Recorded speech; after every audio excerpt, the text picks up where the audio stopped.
It's giving femme fatale. It's giving rich woman. It's giving I only date white men with money.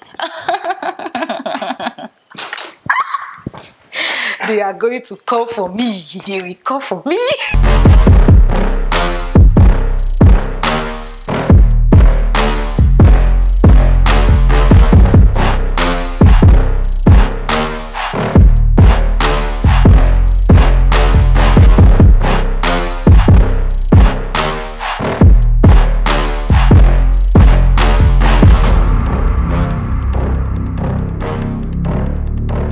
And welcome back to my channel. It's your girl ZaraBeaute.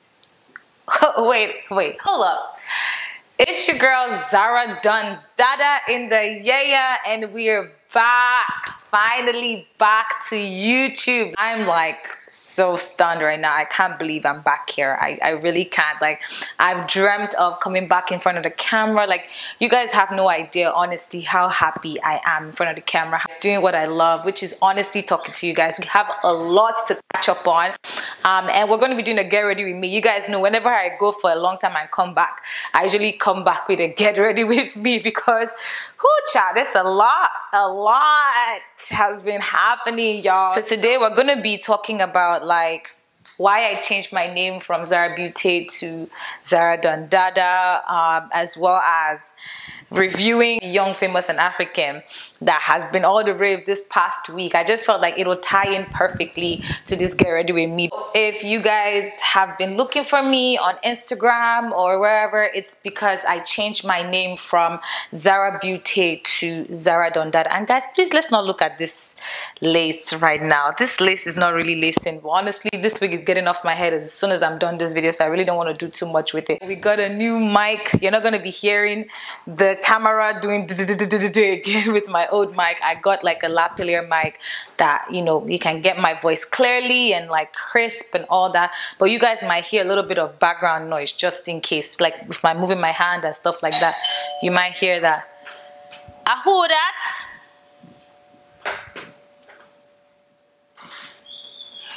You don't know, send me that do video right now.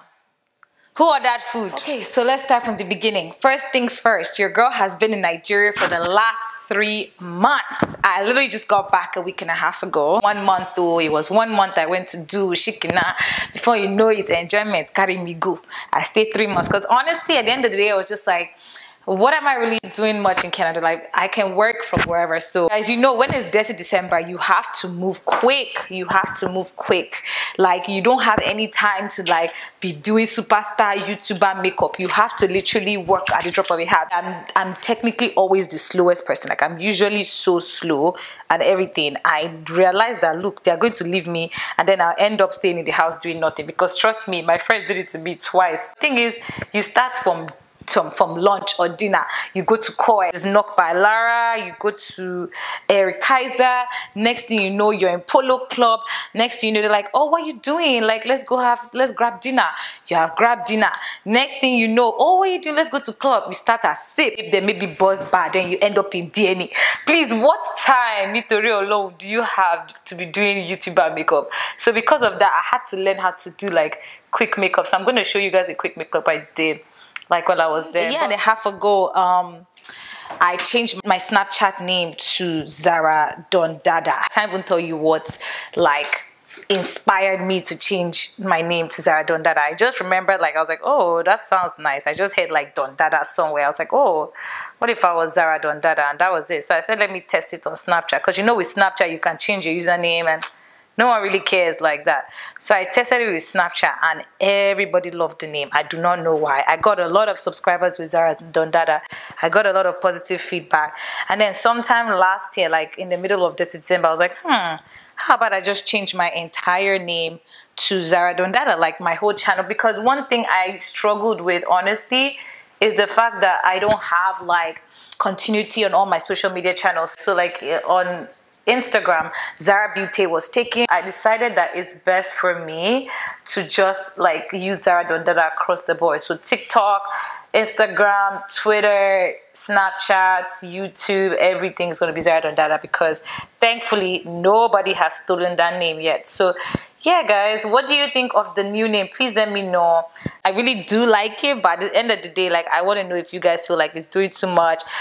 I also changed our theme song. I feel like, honestly, Zara Don Dada is more me, and I feel like there's this shift away from beauty. There's more, like, less focus on beauty now, so I don't want to put beauty in my name because I don't want people to now think that all I do is like makeup videos, because you guys know that I've literally not done a lot of that in the past. Like, so Zara Don Dada, I feel like, encompasses everything about my channel. Like, you cannot guess what I'm about till you go and watch it. So that's something, that's also one of the reasons why I chose Zara Don Dada.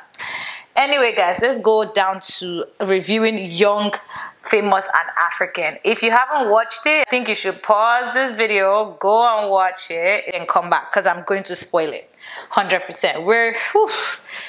There's a lot to be said about that show. So if you haven't watched it yet, I suggest you just pause this video and go watch it ASAP. I do like what Netflix is doing, though, of bringing more like African, you know, stories to their platform, because Netflix has a lot of subscribers. So when they put their content, it's reaching everyone globally. Like, there's a chance for you to blow and become something, you know, off of this. So it's a really big opportunity, and I'm happy that Netflix is finally like really focusing on their African market, because we have a lot to offer.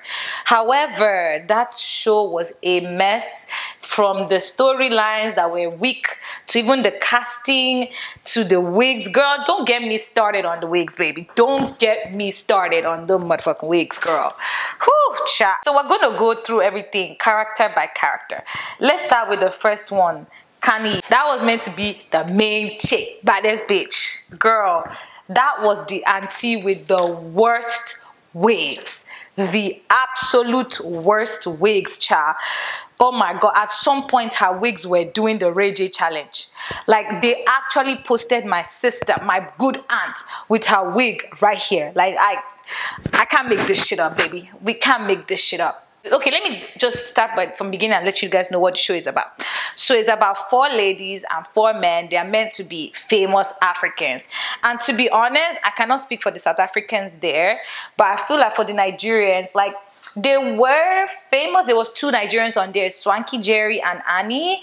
Like, they're not necessarily who we will call famous. Like, if you go to Nigeria, like, you not first call Swanky Jerry or like Annie Dibia, because Annie is famous pretty much for being the wife of Two-Face, like, and she was a video vixen at first. So she's not necessarily what we call famous. Like, we have famous people that people know across the board, and you would not necessarily call the Nigerians they chose. I don't really know much about the South Africans, because I don't really, you know, watch South African like TV or know much about South African, but I can only speak for the Nigerians. And I was like, okay, maybe they want to show some other people in the spotlight. And honestly, Annie was the one that had the most storyline in the whole show. Like, so guys, this is part of what I've been doing. I contour first if I even put on foundation, and this really shortens your makeup time a lot and makes you look hella bronze. There's meant to be 4 main people, but there's so many other characters. So it's Kani, the first girl that we were introduced to. Then we have Annie Dibia, Zari, the boss lady, which is Diamond Platinum's wife, and some other girl called Nadia. And then on the guy's side, we have Andile, some guy that's meant to be like, I don't know, somebody in South Africa.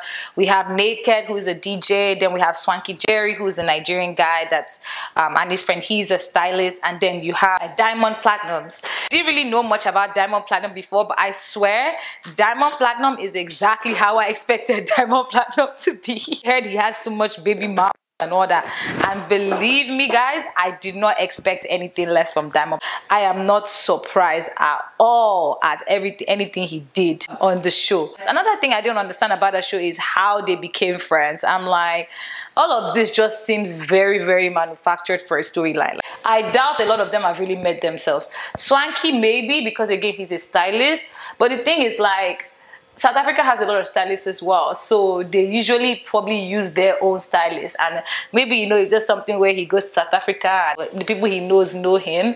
But I really was not understanding Swanky's like storyline in the whole thing. They were just kind of all over the place. This just happened. I'm like, get it together, guys. Like, what is going on? It starts with all of them introducing themselves. Like, Swanky came with Annie, of course, because they're the two Nigerians. So they're meant to be friends already from Nigeria. And then it was meant to be Swanky introducing Annie to like his South African crew type thing. So at first when they meet, Annie and the first lady, they don't really get along because Annie is kind of like criticizing her. And that's one thing I would say. Annie was doing the same Nigerian thing where people do. They don't mind the business that pays them. And they're so convinced that the way they do their things is the best way. That's Nigerians for you. They cannot just say, oh, two things can be correct. Nigerians have to tell you that what you're doing is wrong. Only them have the right answer. Like, it's something that grinds my gears. They had a disagreement on like how to raise kids because the Kangi lady lets her child like live separately from her at 15, like, but not like separately. She's in the next apartment to her. And Annie's saying that, oh, she's too young to have like her own apartment. And I can kind of see how 15 is too young for her to have her own place. But at the same time, if it's working for them and there seems to be no issues, like, it's fine. And even if you disagree, there's a way to disagree without like looking down on the person or making it look like you're better than that person. Do you know what I mean? And that's something that Annie didn't do. She was just so condescending and stuff like that. And then their whole storyline is that the Kanye lady is meant to be like a sugar baby or something. She had a baby for like a rich guy, and then she got into the spotlight type situation.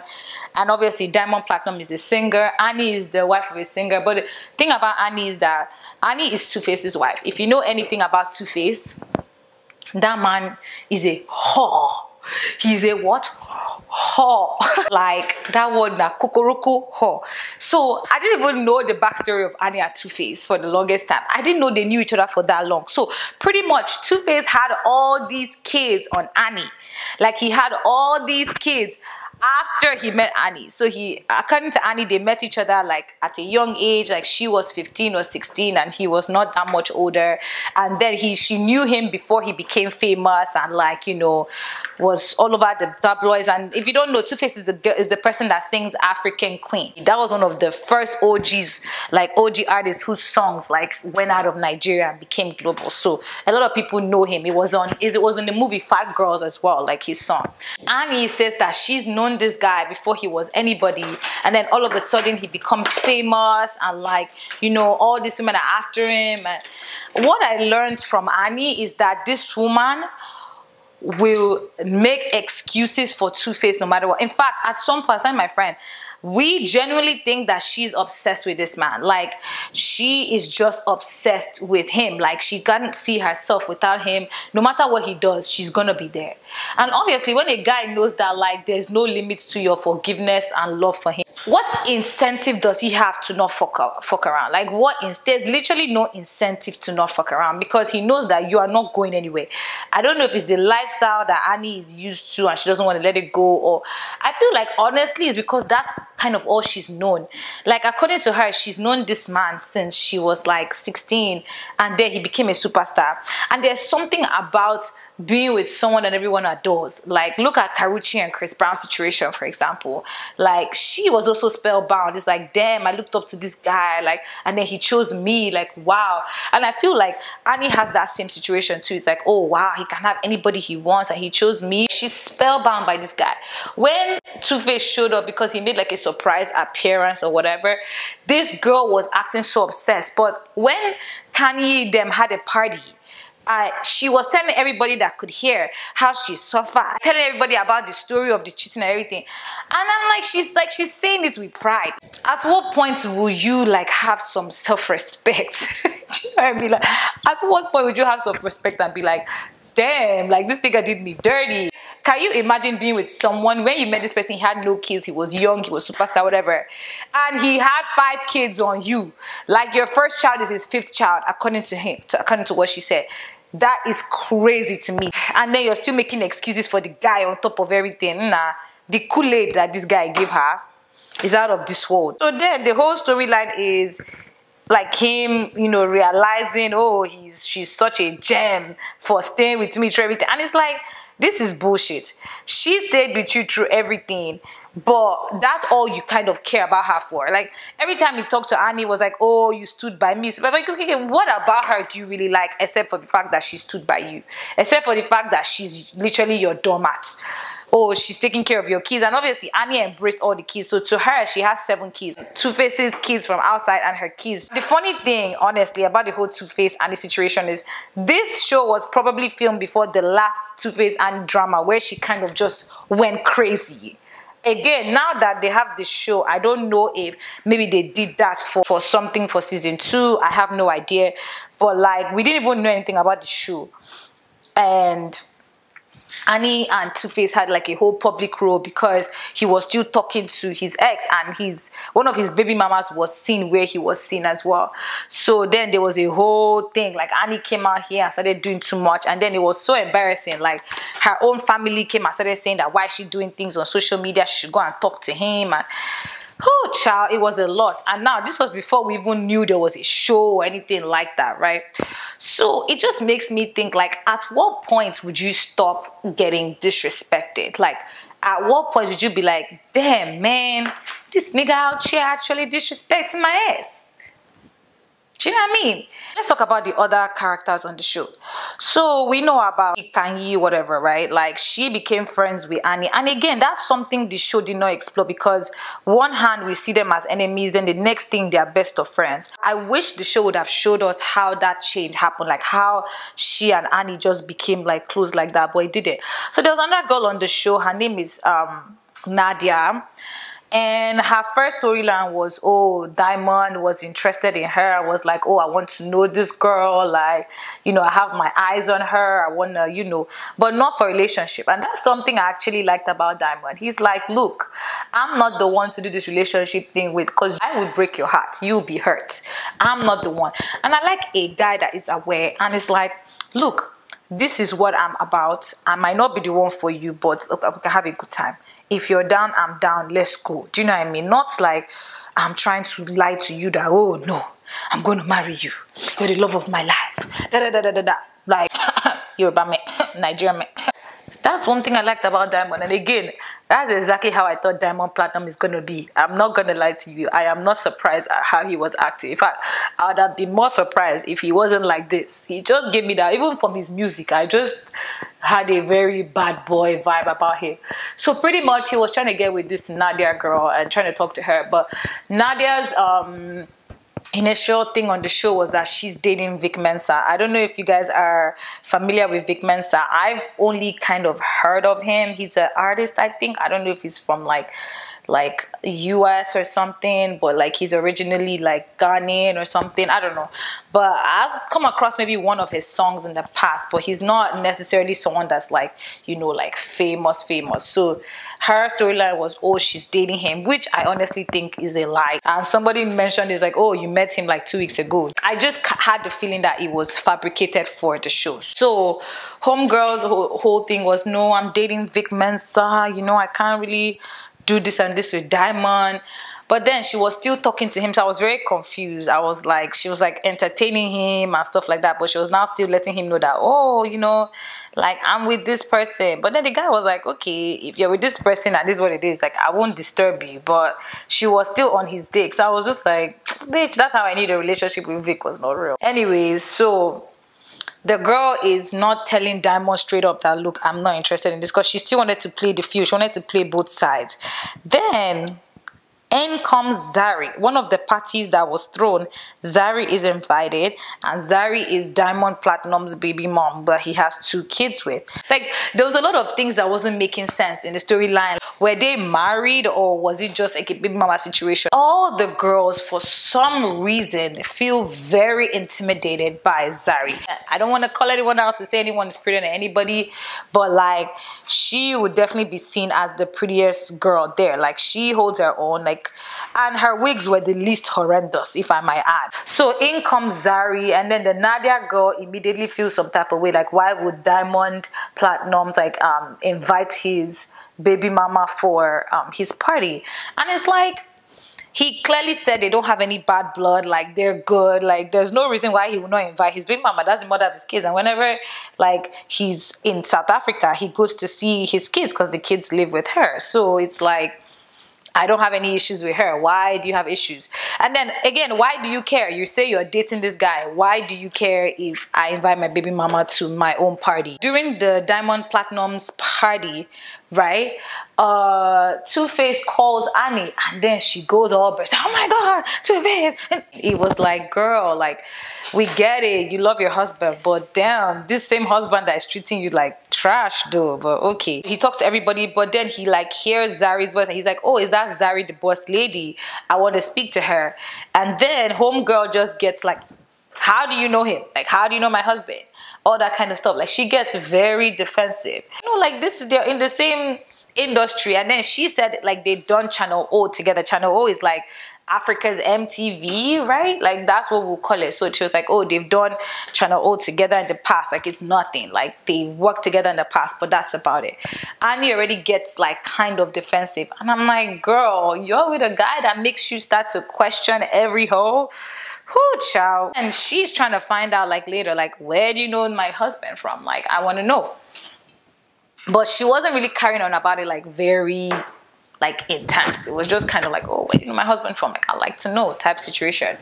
And then it became a whole thing. And something I didn't really like on the show, though, is that they kind of bullied Zari. A lot of times, there was no reason for the way they treated Zari. The only way I can say, okay, Zari fucked up was when Two-Face had come to see Annie, and she called him aside and pretty much called his wife insecure in front of him. That was like very unnecessary and uncalled for, because even though Annie like asked her questions about the whole situation, it wasn't in a way where like she was like overly concerned, you know what I mean? It was more like, where do you know him? But she let it go, like according to what the show showed us, right? Like, she wasn't carrying on and on about it.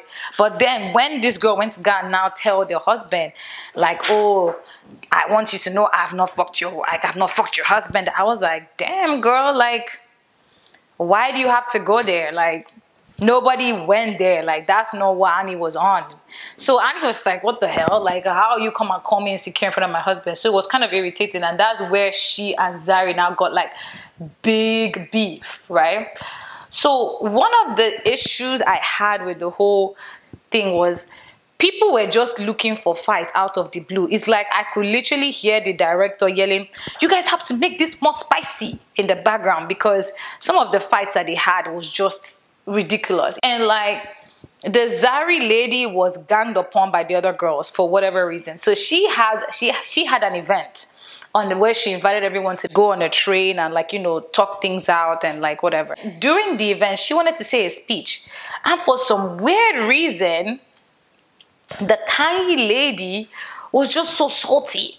I really did not understand why she was salty. For some weird reason, she was just acting up, doing like this. Like, you know, when someone be doing the I was just like, is everything okay in the land? And then all of a sudden she pops up, and when she goes there, she's like, I don't know who the hell she thinks she is, like, what event? And I'm like, are we missing something? Didn't this girl actually call you guys here to do this trade? The same way the Kangi lady had her own events that she always does, and she always does speech. It's like when it was time for Zari to do her own, it became a problem. And whenever it's your time to have your own shine, you have your own shine, but you don't want this lady to shine. Again, I feel like there was a lot of insecurity, because everyone could see like that Zari lady carries herself very well, like very prestigiously, and she doesn't, like, you could tell that, you know, this is a boss lady. And I think all the women there could feel it as well, and they were definitely feeling intimidated. This makeup is not making up right now. It's not giving what's meant to be given.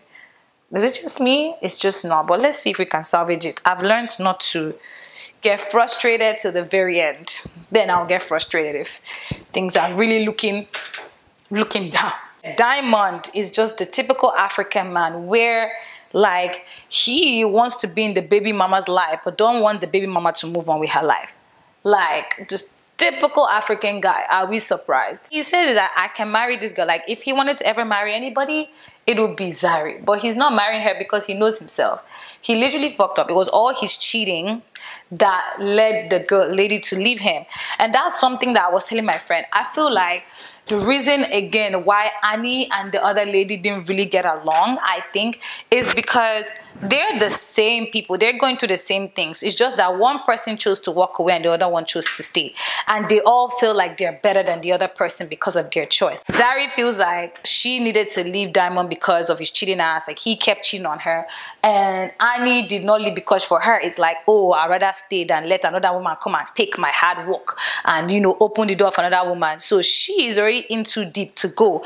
And Zari just left because, you know, she felt like she could do better for herself without having to be the cheating husband. Annie's looking at herself, well, I still have a man. At least I have a man. Like, you know, I have a husband. I'm married. What do you have? And homegirl's looking at it like, you have, like, if you call that a husband, baby, I'm very okay not having one. So I feel like that's one of the genesis of them not getting along, was the fact that they're pretty much in the same shoes. Baby mamas, for men that just cannot keep it inside. They cannot just keep it in their pants. So I feel like that, to me, was where the issue first started. There is nothing powder cannot fix.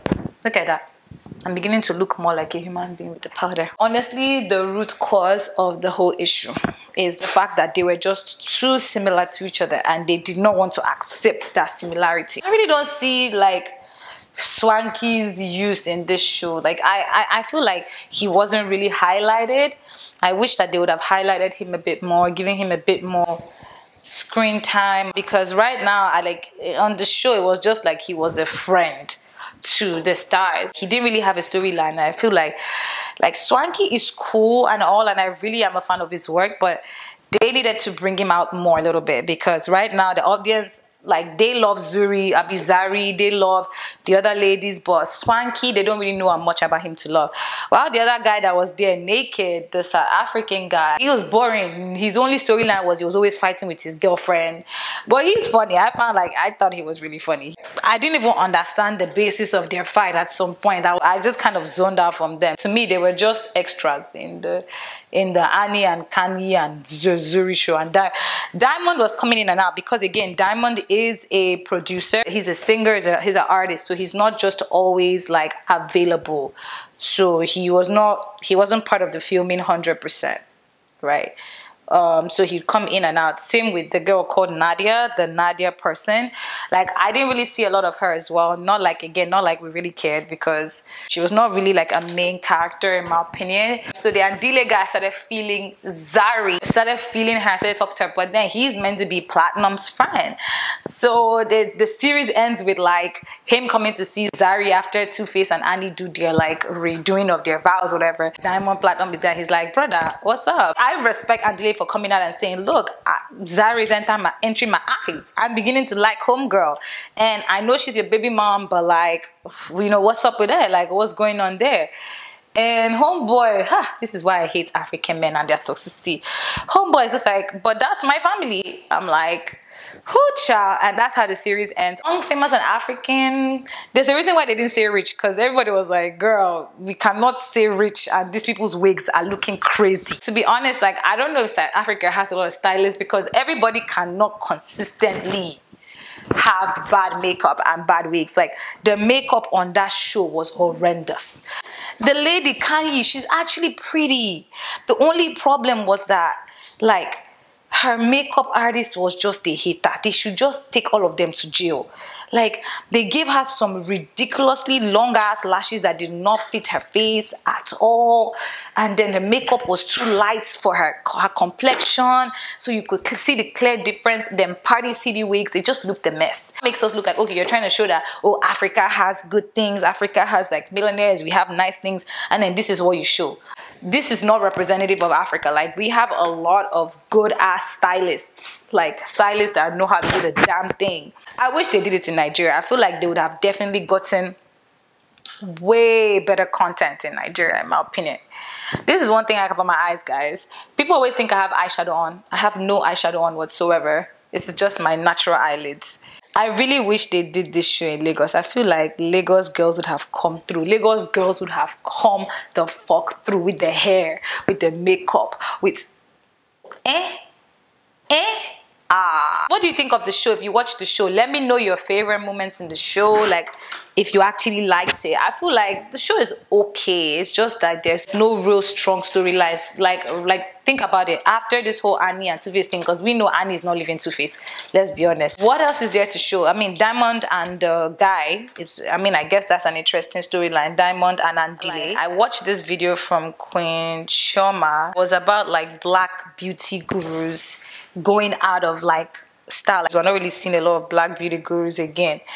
And it was a really interesting perspective. I mean, I don't know if I'll call myself a beauty guru, but I did start my channel with like makeup. I used to do a lot of lipstick reviews, and my first video was actually like talking about like my natural hair. I realized that, like she said, we don't really see a lot of black like YouTube videos about beauty anymore. Like all the OG YouTubers that really put us on game, like they're just kind of like obsolete now. And I was like, why? Why is that? I really love reading other people's comment sections, because that's where you really be seeing a lot of like ideas and like people explaining things better. And it was really interesting that she even made a video about this, because I'm sure a lot of people were thinking about it. Like, where are all our OG YouTubers? Like Beauty by JJ, Pick Meal. One thing I would understand is that people are growing up as well. Like, we started YouTube. YouTube grew with us. The world of YouTube was still new and uncharted territory. And then now you have all these other apps, TikTok, Instagram, Snapchat. That time YouTube was the first of its kind. And it was different from Twitter that was text-based. And MySpace and everything that was just different. YouTube was like, you go there and you will find all kinds of videos on there. And I also feel like the pandemic had something to do with the decline in beauty videos, because we weren't going out. So how will I really be like doing like 16,000 looks and I'm not going out to showcase these looks? Like, it was, you could see that it definitely had like an impact. And another reason someone had said, and I think this is true, is that a lot of black YouTubers started becoming unrelatable. Remember, a lot of people started watching YouTube for its relatability. And it went from that to Chanel bags, Birkins, and who has the most luxury.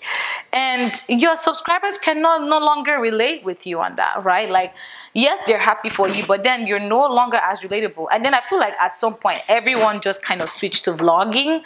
Like, all the beauty influencers just wanted to become vloggers. Do you guys remember there was a point where like everybody became a vlogger? Like, and then even then, the vlogging was just carefully curated. Like, everybody wants to do the exact same thing. Like, everybody wants to have the same aesthetic. It's like, oh, this person's thing looks so cool, and if I'm not doing that, that means I've not arrived. That's something where the other white YouTubers were killing us. They brought new, different, quirky, like, they'd make videos without any intros, without anything, and they're like, y'all just gonna have to take it the way you see it. Like, they were very different, and that's what really sold them. That relatability of not having all the gadgets in the world and doing everything as if you're like making YouTube obviously a job for you. I do agree that, like, you know, black YouTubers have definitely slowed down. Like, look at Beauty by JJ. Honestly, Beauty by JJ was one of the OGs. If you talk about makeup on YouTube, it was Beauty by JJ. If you talk about hair, it was Beauty by JJ.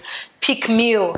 Back then, when YouTube was still new, and this was one of the few black women that dared enter the YouTube space to come and do makeup tutorials. Like, she really, really changed the game. And the thing is that she's still consistently making content. The only thing is that, are people watching it? Because again, we grow out of things. Like, we grow out of different phases, and some people choose to grow with the flow, you know, go with people, change your style. Like, and some people just choose to stay where they are and be consistent making what they're making. And it's not a bad thing. It's just that, like, obviously, if you're not going with the flow in this day and age, with this social media era, then you'll be left behind. And I feel like that's what happened with a lot of those OG YouTubers. Some of them were left behind.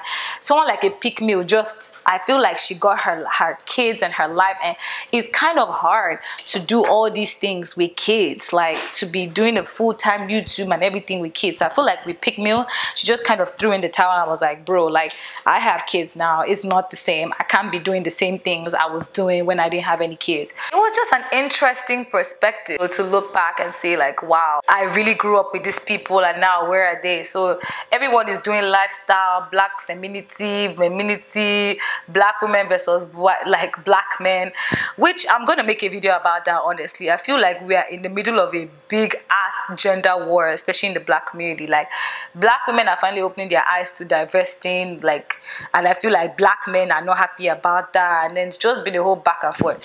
Not gonna lie that I follow some of these channels. I just find it funny when they just go at each other's throats.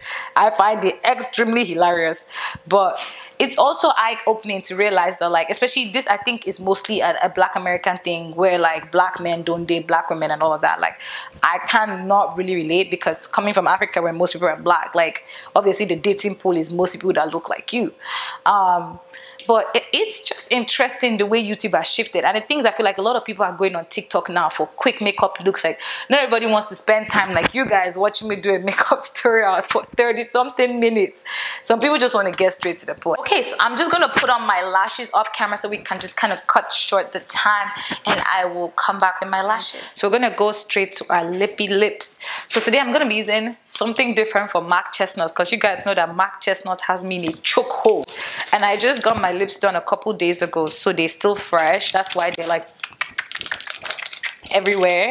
Guys, I want to know the kind of things you want to see on my channel. You know, like I asked my Instagram, but obviously my Instagram people are my Instagram. A lot of them follow me from my Instagram.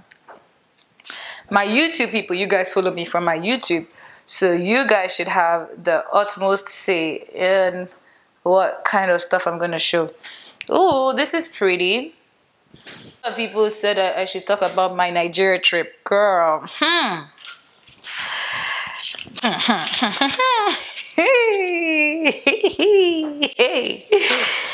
This Nigeria trip was a very interesting sometime. And guys, the last time I was on here, my teeth was not the best. Now look at me, bitches. Teeth on fleek. Oh, this color is pretty. What do you guys think? This color is definitely pretty, especially with the lip liner. I know that's right. I'm sure when I was doing, you guys are like, girl, how? You're gonna end up looking casket already. But when I tell you, with Zara Don Dada, trust the motherfucking process, bitch.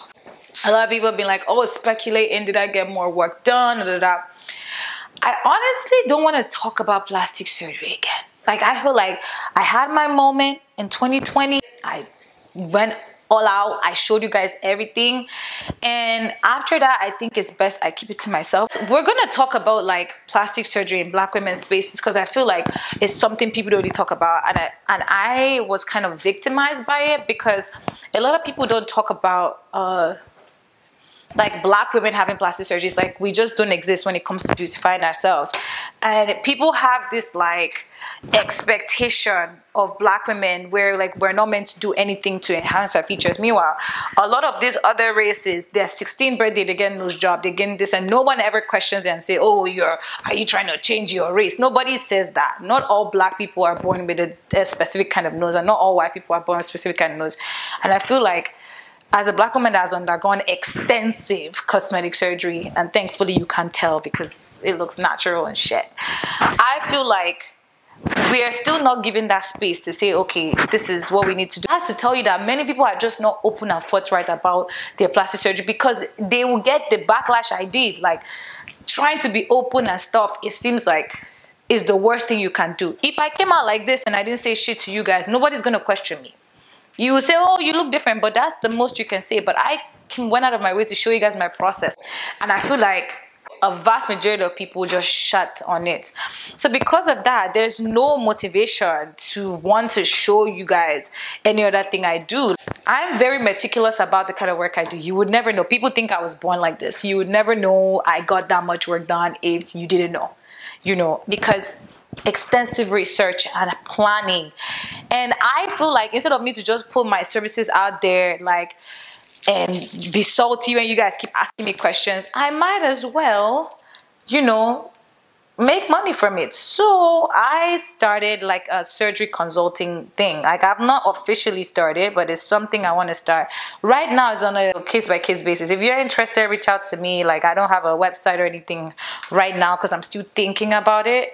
But if you're interested in it, like reach out to me. Of course it's going to be for a fee, but it's not outrageous. Like I want to keep it, you know, within like reasonable, but at the same time I know the amount of work that went into my face. So it's, if you're expecting like pennies and cents, it's not me.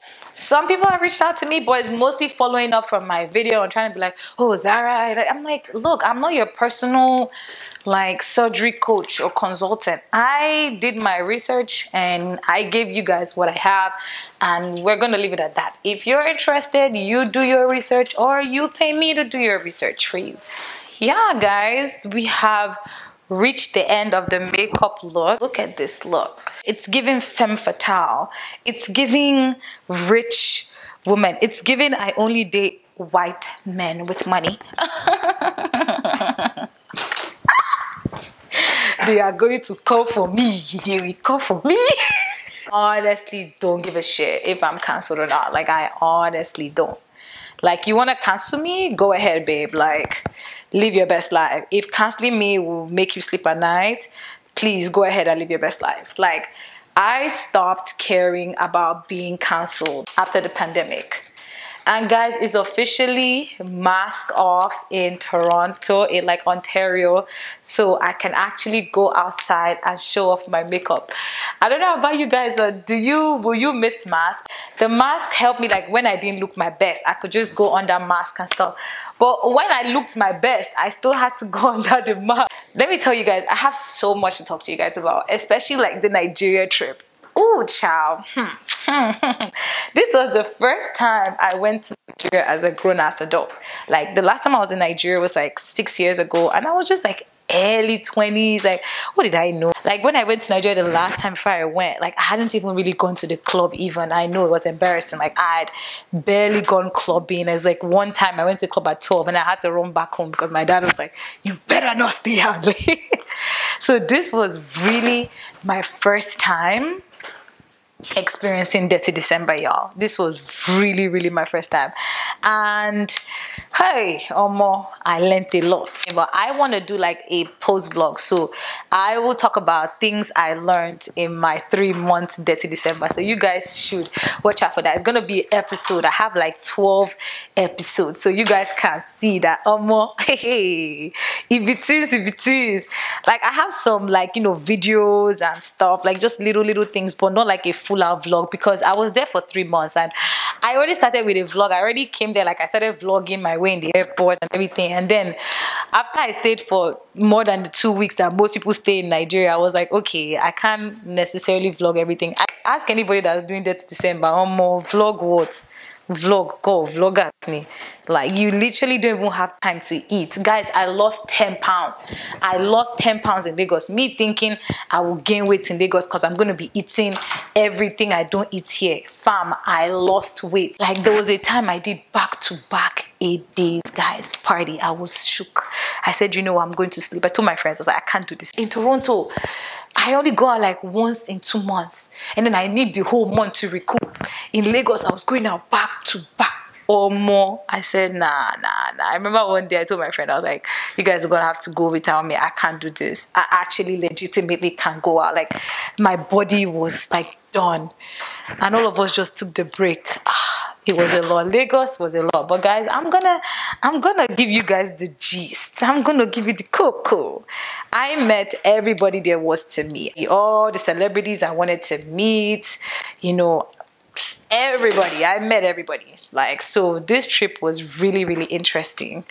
And I would divulge some of my experiences and some of my escapades and some of the things I learned about being in Nigeria and dealing with Nigerian men. We're just gonna put on some setting spray and some lip gloss because I really feel like this look will benefit from some lip gloss. What do you guys think?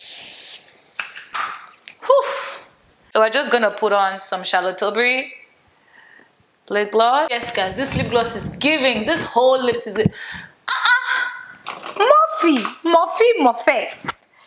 It's like you're trying, no. This is Morphe vibes, y'all. If anyone that wants to know the lip color I use, Morphe vibes. Anyway, guys, we have come to the end of this video. I am just so excited to be back on the camera. See, Zara Beauty was inconsistent, but Zara Don Dada is still going to be inconsistent, but not as inconsistent as Zara Beauty. I'm really just excited to be back again. I am so grateful that you guys stuck by me. Like, I was surprised that my subscribers were still growing even while I wasn't posting. It's nothing but love. I feel like I have a special place in my heart for my YouTube fam, like special, before Instagram, before Snap, before everything, because you guys stuck by me. You guys are the OG that opened the way up for me. So I really appreciate you guys sticking by me, and I promise to try my best. Like, life comes in between things sometimes, and I can't promise to be there 100%, but I promise to try. If you have not subscribed, please subscribe to my channel as well. Follow me on my social media platforms, Zara Don Dada. So Zara Don Dada will take you to all my social media platforms. Turn on the post notifications, because I think YouTube algorithm kind of blocked me since I stopped posting. So please turn on your post notifications so that you can get notified when I have a new video. And that is all, folks. See you guys in the next video. I love you guys so much. Au revoir. People say I cannot, I get off to the thought of proving everyone wrong. I won't stop to the top, so you better back off and get lost. I'ma stay loud, stay proud, never running out, never heading south. I'll be spreading out, call it word of mouth, can't prove it.